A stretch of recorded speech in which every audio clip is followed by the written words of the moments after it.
नमस्कार, वेद विकासाचा 24 तास घडामोडींमध्ये आपलं सहर्ष स्वागत। महाराष्ट्र राज्यातील पत्रकारांच्या विविध मागण्यांच्या पार्श्वभूमीवर नागपूर दीक्षाभूमी ते मंत्रालय पत्रकार संवाद यात्रा ही यशवंतराव चव्हाण सेंटर येथे पत्रकार संघाच्या वतीने आयोजित करण्यात आली होती। यावेळी राज्याचे मंत्री नामदार मंगलदास लोढा यांनी पत्रकारांना सांगितले की लाडकी बहीण झाली, लाडका भाऊ झाला, आता लाडका पत्रकारही होईल, तुम्ही चिंता करू नका। हे विषय नाही आहे, आता लाडकी बहन झाली, लाडका भाऊ झाला, लाडका पत्रकार पण होणार आहे।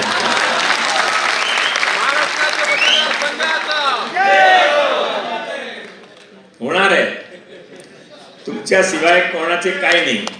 एक जुनी कहावत आहे कि राक्षस की जान तोते की गर्दन में, राजनीतिज्ञों की जान पत्रकारों में।